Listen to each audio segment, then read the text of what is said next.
mga boy, nandito na ako sa may bandang Kamyas. Nakuha ko na yung dapat kong makuha. Ngayon ay mag 3:30 na. Abulin natin na makapunta tayo ng PCCI at makapag-renew tayo. Okay mga boy, dadaanan natin yung office nila dito sa may bandang E. Rodriguez. Kasi diretso naman din tayo sa crossing papuntang Marikina. Okay mga boy, let's go. Yan, kaso yan nasa Kamyas tayo at pupunta tayo ng E. Rodriguez Senior Avenue para doon na rin tayo dumaan papuntang Marikina. Medyo malapit lang naman yan dito mga boy at sandali lang makakarating na tayo doon. Sana makaabot tayo dun sa oras para hindi tayo masaraduhan ng office ng PCCI sa Marikina. Malapit na tayo sa ito na yun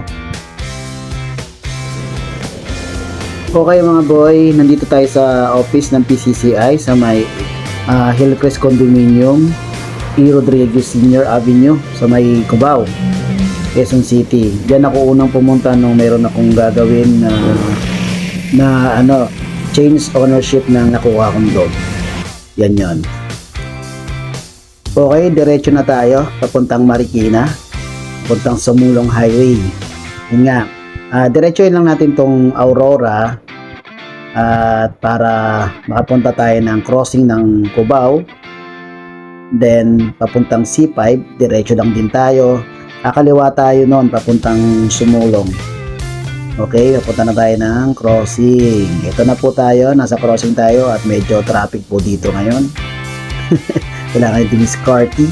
Yan Pero hindi naman masyadong traffic mga boy kasi sa araw na to walang mga pasok.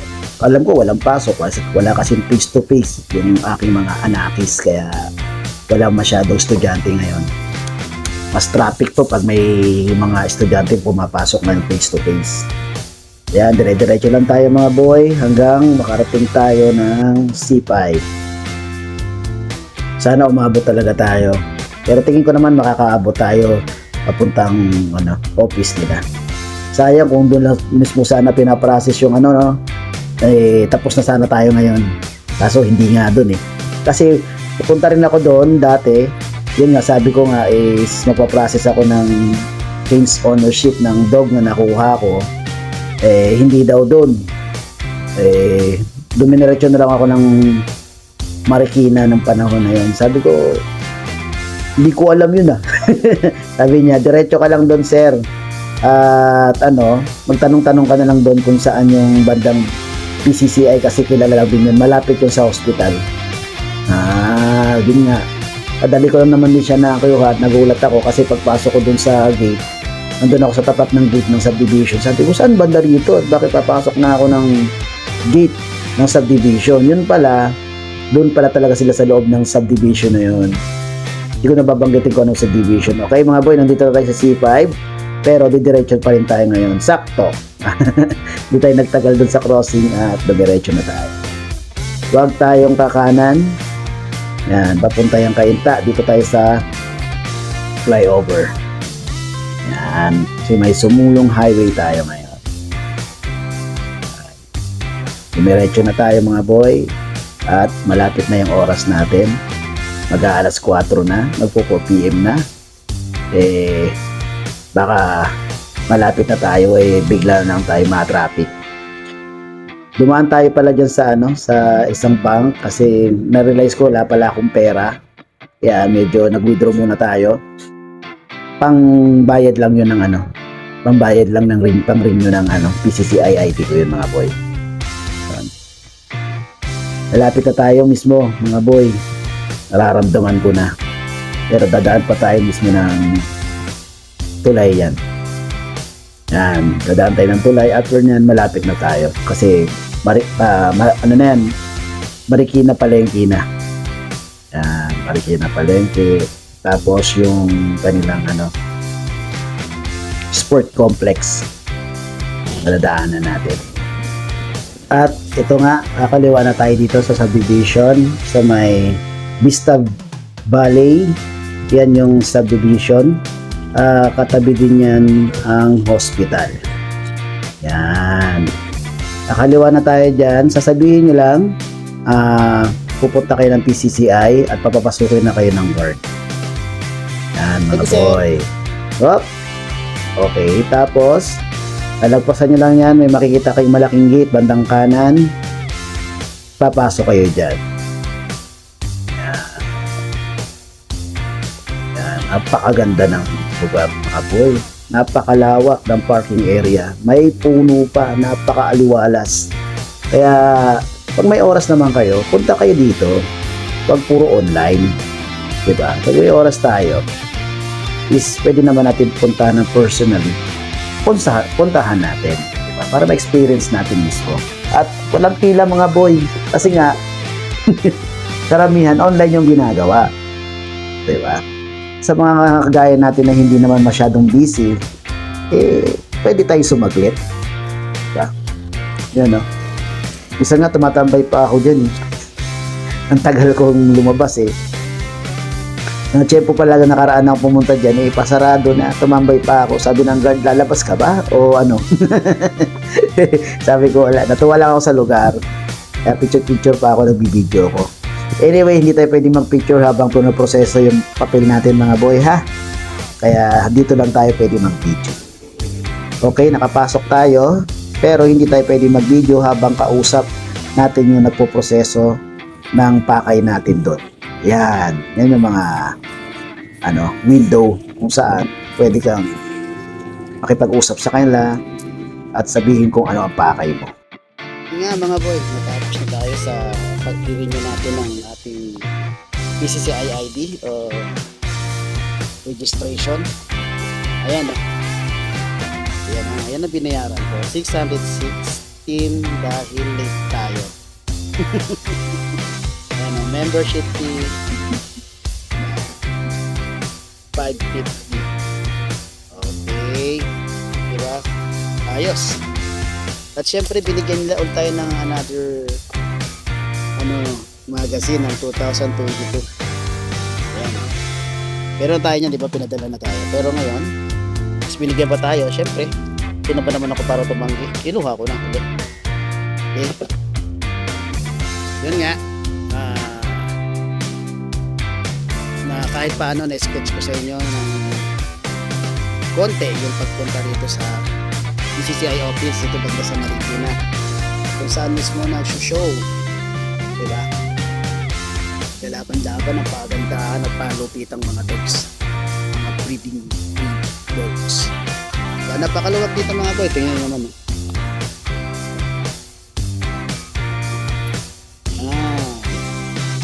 Pangalawang beses ko lang pa nakakapunta rito mga boy. At dumaan nga tayo kanina dun sa may E. Rodriguez kung saan yung isang office din doon. Yun ang kauna-unahang office. Ngayon siguro nagtayo din sila rito dahil na para magkaroon ng kung saan pwede may place na paglalabanan. Kaya babalik ulit tayo dito para magpa-register ng dalawa nating dogs. Kaya okay mga boy, hanggang dito na lang yung vlog ko regarding sa pag-renew ng PCCI ID at kung paano pumunta rito sa PCCI Marikina. Okay mga boy, just continue to support me in my YouTube channel, Musta Boy, and then my FB page, Musta Boy page, and FB account, Ashken Kenya. Okay mga boy, yun na ako. Peace. Okay, good evening mga boy. Kararating ko lang, pero ginabi na ako. Ayun na, maaga pa ako Umalis dun sa PCCI, di ba? Pero pagdating ko ngayon, ginabi na ako. Anyway, kapi tayo mga boy. Di ba? Pag-usapan natin konti kung ano nangyari kanina. At bakit naman naisipan ko na dumaretso doon sa PCCI office sa may Marikina. Yun nga, kasi nga, lagi ko nasa isip na mag-renew na ako ng aking PCCI ID. Hindi naman nangyayari. At yun nga, may inutos sa akin si Mrs. Nandoon naman si Mrs. sa office sa may Kamyas. biglang sumabit sa isip ko na, bakit hindi ako dumiretso ng PCCI at medyo malapit lang naman para ma-renew ko na yung ID ko kasi grabe ang expired na, oh. Dapat December pa lang na ano ko na siya, na renew ko na. Hindi nga na-renew. Ewan ko ba kung ano mga pangyayaring kabisihan at bakit hindi natin na-renew yung dapat ma-renew, di ba? Okay. Ayun, yun nga, dumiretso tayo doon kanina, pero dumaan tayo sa may bandang E. Rodriguez, sa may bandang Hillcrest Condominium, kung saan may office din mismo yung PCCI doon. Actually, parang yun yata yung office niya dati pa. Tapos, pangalawa lang yata yung nasa Marikina. Pero kasi, napunta din ako dati doon kasi ginugol map ko rin yung address nila kung saan ba pumunta. Pero nung pumunta ako doon, naparada ko na yung motor ko. Tapos, ang gagawin ko noong time na yun is magpapa-transfer ako ng pangalan ng dog papunta sa akin. Yung transfer name. Para ako yung nakapangalan na owner ng dog na yon. Pero hindi pala doon banda ginagawa doon. Hindi rin kami medyo nagkakwentuhan ng guard. Bakit hindi doon at ano yung mga pinoproseso lang doon sa office na yon. Pinadiretso niya na ako doon sa Marikina. Kaya yon, doon ako process ng aking transfer owner ng dog ko. Okay. Yun nga. Actually, pinadalahan ako dati pa ng tenant. Yan. Magazine nila nito noong 2022 pa. Yan, oh. Medyo lumaluwa na nga, di ba? Then, may kalapit na sobre. Kala ko pera. Pala hindi. Andito, nakalapit dito yung letter from CCI na ako ay nire-remind na mag-renew na ng aking registration. O mag-renew na ng aking PCCI ID. May mga binigay silang mga form dito kung saan hinihingi nila yung mga personal information ko. Address ko, yun nga. Tapos may kalakip na listahan ng mga babayaran. Yun, yung mga schedule of fees. Yun. Ito yung mga yun. Ako yun. Yan, oh. At yun nga, dahil hindi ko nga nagawa ng December, kailangan kasi makapag-renew ka na ng mga December at mapapamura-mura ka ng konti doon sa renewan mo. Ang babayaran mo lang kung ikaw ay nakapag-renew ng inyong PCCI ID before January 1, nasa 336 lang. Napakamura. Yun nga lang, hindi ko rin nagawa yun. Tapos, kung sakaling hindi ka naman nakapag-renew before January 1, 2024 at nakapag-renew ka naman between January 1 hanggang January 15, ang babayaran mo lang ay nasa 560 lang. Yun. 560 lang ang babayaran mo. Pero, pag oras naman na talagang na-late ka, pataas, from January 15 pataas, ang babayaran na muna, yung kagaya ng binayaran ko, 616. Diba? Okay lang yun. Diba? At kung sakaling hindi mo nare-renew, kasi syempre, expired na yon ng 2023, ay hindi ka pwedeng mag-process. Alam nyo naman, di ba, napakahalaga ng PCCI ID. Ito yung ID ko, di ba? Ito to. Okay. Yun. Kinuha ko lang. Ito yung PCCI ID ko. Okay. Ang pogi. Pogi ba malabo? Diba? Yung labo. Diba? Okay. Alam niyo naman na napakahalaga talaga ng PCCI ID. Dahil hindi tayo makakapag-process. Unang-una, pag nakabili kayo ng dog na may papel, may certificate, hindi kayo makakapaglipat ng ownership ng dog na yon pag wala kayong PCCI ID. Hindi rin kayo makakapag-register ng dog. May papel man yan or walang papel o may certificate o walang certificate kung wala kayong PCCI ID. Hindi rin kayo makaka-open ng sarili yung kennel kung wala kayong PCCI ID. At marami pang gamit talaga regarding kung ano man yung mga dapat yung asikasuhin sa PCCI, eh laging hinahanap ang PCCI ID. Every year, nire-renew to. Before dumating ang December, by October pa lang, may dumarating na sa inyong letter. Kagaya nga na nangyari, may dumating sa akin letter nung October, included yung magazine, then yung mga forms na kailangan mo pag mag-renew ka. Diba? Nire-remind naman nila. Kaya napakalaga po ng PCCI ID. Okay? Hindi kagaya ng kennel na certification na every 5 years lang ang renewal. Tapos dun sa yun naman ay PCCI kennel certification. Iba naman yung FCI na kennel certification. Yun naman ay lifetime na yun. Once na kumuha kayo nun, hindi na kayo mag-renew. Pero dun sa PCCI natin, dito sa Pilipinas, every 5 years po, nire-renew yun. Diba? Tandaan yan.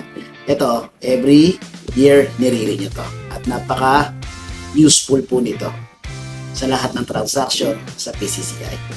Okay? At alam nyo, yung nag-renew ko kanina, itong mga forms na to, actually, hindi ko naman binigay sa kanya. Dala ko nga kanina. Kala ko, kailangan ko pa rin pilapan to at ibigay sa kanila. Pero hindi. Pagdating ko lang doon, hindi ko na binidyohan kasi may nakalagay doon na bawal mag-video. Eh, alam nyo naman, sunuri si Kuya Gilbert nyo, hindi ko na rin pinilit. Pero nakapag-video naman ako sa labas, sa loob konti, di ba? Pero yung mismo habang pinaprocess mismo doon sa proseso na nag-aasikaso, hindi pwede. Kahit kahit yung sabi ko, ma'am, kahit lang boys, lang, ayaw niya. Eh, syempre, pipilit pa ba natin yan? Sana para mandinig niyo yung usapan natin, yung conversation natin. Paano yung mga tinatanong ko? Kasi marami rin akong tinanong. Yun nga. Binigay ko sa kanya lang yung ID na to. Sabi ko, ma'am, mag-renew ako ng aking, sabi niya sa akin, late ka na. Pero okay lang. Sabi mo, okay lang pa siya. Marami siya akong ginagawa eh. Hindi ko maisingit. Sabi niya, ba't hindi ka na lang nag-online? Eh, ewan ko ma'am, nagpapumasok sa utak ko. Pero actually, gusto ko talaga pumunta sa Jain. Kasi nung kumuha ako nito, online, panahon ng pandemic. Panahon na yun. Eh, okay lang. Kasi gusto ko maranasan. Kasi marami ako napapanood, puro online yung ginagawa. Eh, try naman natin i-vlog yung mismong personal na pupunta ka doon. Nung binigay ko sa kanya to, kinuha niya lang, type lang siya. Tapos, maya-maya, pinalik sa akin, tapos niresibuhan na ako. Binigyan na ako agad ng resibo. Yung pinakita ko sa inyo kanina. Ito. At napansin ko lang ngayon, nang kinuha ko yung ID ko, may nakalagay na sticker na 2024. 2024. Good. Papakita ko rin mamaya sa inyo. Ngayon ko lang napansin. Yun nga, wala na akong pinalapan na form, basta binigay ko yung ID ko, okay na yung nangyari. Madali lang at mabilis lang ako. Nakarating nga ako doon is nasa 4 o'clock na rin. 4 o'clock na rin ako nakarating doon sa office nila. Gusto ikot-ikot pa nga ako. Yun. Tapos, binigyan nila ako ng another magazine. Eh, sabi ko sana meron na ako. Eh, gusto kong kunin eh. Gusto ko dalawa eh. 2022.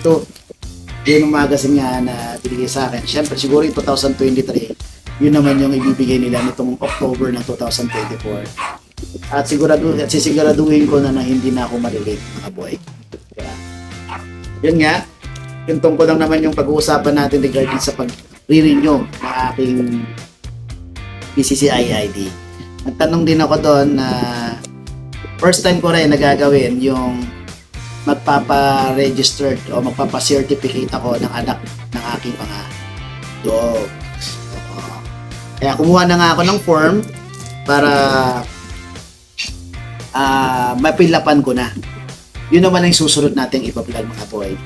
Kung paano personally mag-process ng pagpapa-registered o magpapa-certificate ng dog sa PCCI. Kasi marami tayong napapanood, laging online, di ba? Sa mga kagaya natin na minsan naman may oras talaga, bakit hindi tayo pumunta? Di ba ang ganda ng lugar? Nakita nyo naman na maraming puno sa may gilid, napakalawak ng parking, di ba? Napakaganda ng gate. Kasi nasa loob yata siya ng subdivision. Pagpasok nyo, bandang kanan lang, yun na yun.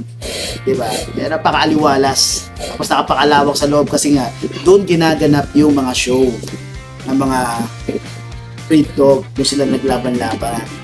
Mga pagandahan, paliksihan, diba? Yung ginagawa doon. Pero nagtanong nga ako doon sa isang maintenance doon na lagi bang may ganun. Sabi niya, bihira lang naman sir, ngayon may daw sa Jensen daw meron.